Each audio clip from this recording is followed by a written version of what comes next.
Hello friends, transformer series के एक और नए वीडियो में आपका स्वागत है। आज के इस वीडियो में ट्रांसफार्मर के लिए किए जाने वाले अलग अलग प्रकार के टेस्ट क्यों और किस पर्पज़ के लिए किया जाता है, इसके बारे में जानेंगे।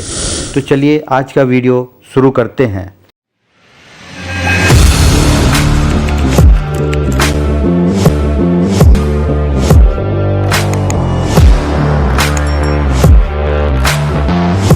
सबसे पहले हम यह जान लेते हैं कि ट्रांसफार्मर की टेस्टिंग क्या होती है और इसको करने का पर्पज़ क्या होता है। ट्रांसफार्मर की टेस्टिंग का मेन पर्पज़ ट्रांसफार्मर की इंस्टॉलेशन के पहले और बाद में उसके इलेक्ट्रिकल, मैकेनिकल, थर्मल एफिशिएंसी और सेफ्टी को इवोल्यूशन करना होता है, जिससे ट्रांसफार्मर का रिलायबल और सेफ ऑपरेशन किया जा सके। इसके अलावा ट्रांसफार्मर में किसी प्रकार का मैन्युफैक्चरिंग डिफेक्ट तो नहीं है। आगे हमें ट्रांसफार्मर का क्या मेंटेनेंस करना है, ट्रांसफार्मर किस कंडीशन में वर्क कर रहा है, इसकी मॉनिटरिंग, ट्रांसफार्मर को फेल्योर से बचाने के लिए और ट्रांसफार्मर ब्रेकडाउन समय को कम करने में भी टेस्टिंग से मदद मिलती है। ट्रांसफार्मर का रूटीन टेस्ट। ट्रांसफार्मर के रूटीन टेस्ट में सीरीज ऑफ टेस्ट होते हैं, जिसमें ट्रांसफार्मर को डिस्पैच करने से पहले मैन्युफैक्चरर इसकी परफॉर्मेंस और सेफ्टी स्टैंडर्ड को असेस करने के लिए करते हैं।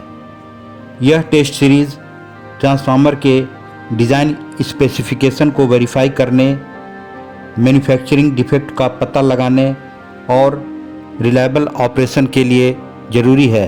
रूटीन टेस्ट में मुख्य रूप से winding resistance test, insulation resistance test, turn ratio test, polarity and phase relationship test, no load loss and no load current test, short circuit and impedance voltage test किए जाते हैं। Type test. इस तरह के ट्रांसफार्मर टेस्ट इंटरनेशनल स्टैंडर्ड के according transformer की design, construction, thermal और mechanical performance को वेरीफाई करने के लिए बैच के कुछ ट्रांसफार्मर पर कंडक्ट किए जाते हैं, जिससे आगे इसी डिज़ाइन में मैन्युफैक्चरिंग किए जाने वाले ट्रांसफार्मर सेफली परफॉर्म कर सकें। इस कैटेगरी में mainly temperature rise test, impulse voltage test, dielectric type test, short circuit withstand test, sound level test, no load and loss measurement at reference temperature जैसे test perform किए जाते हैं। Special test. इस तरह के test application की requirement के अनुसार कंज्यूमर के रिक्वेस्ट पर किए जाते हैं। इस तरह के टेस्ट करना ज़रूरी नहीं होता, लेकिन स्पेसिफिक डिज़ाइन पर्पस के लिए किए जाते हैं।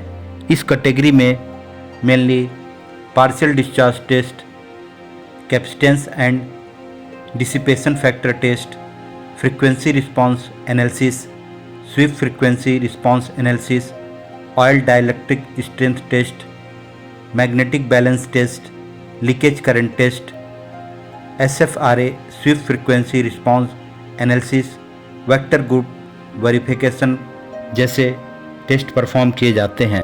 तो चलिए फ्रेंड्स, ट्रांसफार्मर के लिए किए जाने वाले महत्वपूर्ण टेस्ट, रूटीन टेस्ट के बारे में विस्तार से जानते हैं।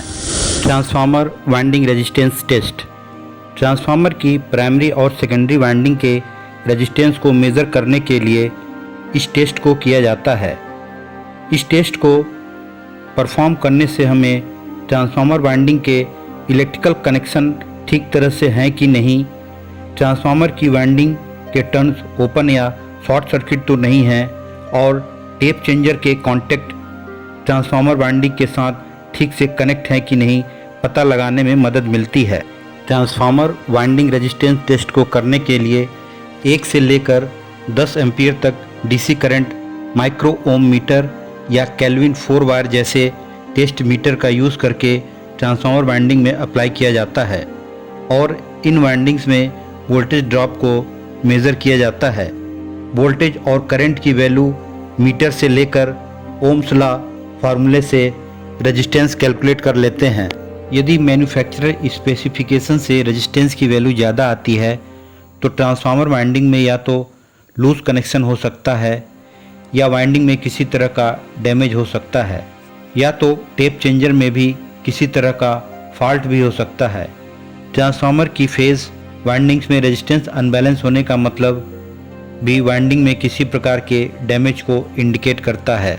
ट्रांसफार्मर टर्न रेशियो टेस्ट का मेन पर्पस प्राइमरी और सेकेंडरी वाइंडिंग्स के बीच डिजाइन के अकॉर्डिंग सही टर्न रेशियो कंफर्म करना होता है।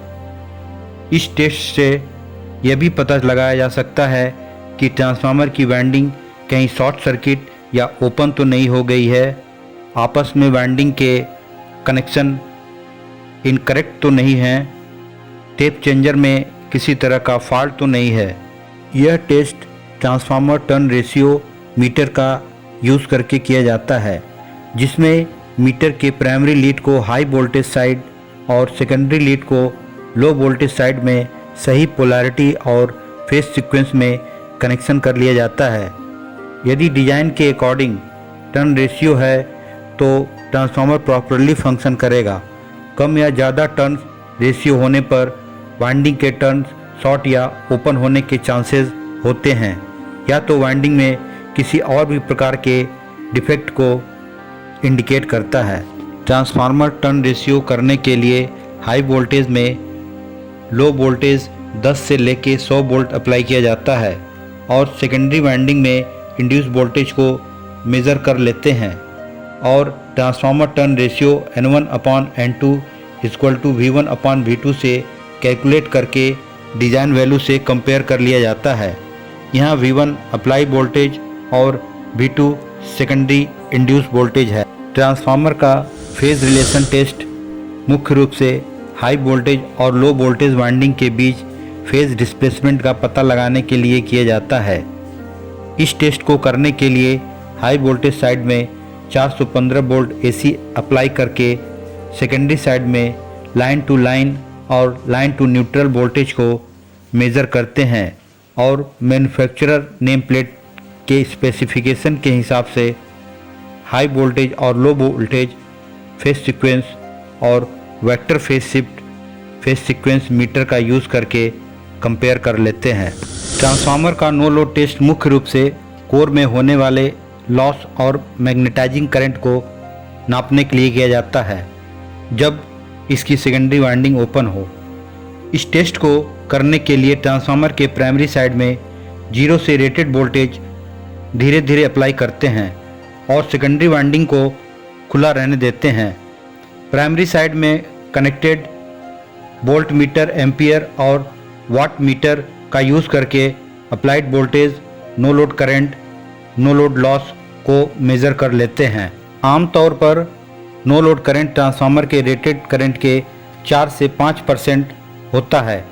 इससे ज़्यादा होने पर खराब मैग्नेटिक सर्किट और अनबैलेंस नो लोड करंट का मतलब मैग्नेटिक कोर के डिफेक्ट को इंडिकेट करता है। सभी लोड की कंडीशन पर ट्रांसफार्मर का कोर लॉस कांस्टेंट होता है। कोर लॉस ज़्यादा होने का मतलब कोर का लेमिनेशन सही तरीके से नहीं हुआ, यह दर्शाता है। ट्रांसफार्मर का शॉर्ट सर्किट टेस्ट मुख्य रूप से ट्रांसफार्मर में होने वाले कॉपर लॉस और इम्पीडेंस वोल्टेज को जानने के लिए किया जाता है।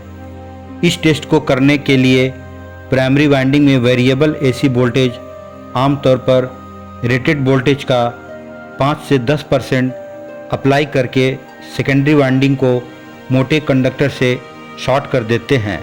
धीरे धीरे करके प्राइमरी वोल्टेज को बढ़ाते हैं जब तक कि सेकेंडरी वाइंडिंग में फुल लोड करंट फ्लो होने नहीं लगता। कनेक्टेड वाट मीटर दोनों वाइंडिंग्स के कॉपर लॉस को दिखाता है। जिस वोल्टेज पर फुल लोड करंट फ्लो होने लगता है उसे इम्पीडेंस वोल्टेज कहते हैं और percentage impedance short circuit voltage और रेटेड वोल्टेज का रेशियो 100 से मल्टीप्लाई करने पर मिलता है। ट्रांसफार्मर का insulation resistance test high voltage और लो वोल्टेज वाइंडिंग्स और अर्थ के बीच इंसुलेशन की क्वालिटी और स्ट्रेंथ का पता लगाने के लिए किया जाता है। इस टेस्ट को करने के लिए मेगर से सूटेबल DC वोल्टेज वाइंडिंग्स में अप्लाई करते हैं और हाई वोल्टेज से लो वोल्टेज, हाई वोल्टेज से ट्रांसफार्मर की बॉडी, लो वोल्टेज से ट्रांसफार्मर की बॉडी के बीच इंसुलेशन रेजिस्टेंस मेज़र करते हैं जो कि मेगा ओम्स में आना चाहिए। यदि किसी ट्रांसफार्मर का इंसुलेशन रेजिस्टेंस वैल्यू लो होने का कारण ऑयल में मॉइस्चर, वाइंडिंग्स का इंसुलेशन डैमेज होना, नहीं तो बुशिंग या टर्मिनल्स का गंदा होना हो सकता है। तो फ्रेंड्स, आज के इस वीडियो में हमने ट्रांसफार्मर के लिए कौन कौन से रूटीन टेस्ट किए जाते हैं एक बेसिक सा इन्फॉर्मेशन था। यदि आपको इनमें से किसी भी रूटीन टेस्ट के ऊपर डिटेल्स में वीडियो चाहिए तो कमेंट करें। आज के वीडियो में बस इतना ही। यदि यह वीडियो आपको अच्छा लगा हो तो वीडियो को लाइक करके अपने दोस्तों के साथ शेयर करना न भूलें। आगे आने वाले वीडियो का नोटिफिकेशन आप तक सबसे पहले पहुंचे, इसके लिए चैनल्स को सब्सक्राइब कर लें। Thanks for watching.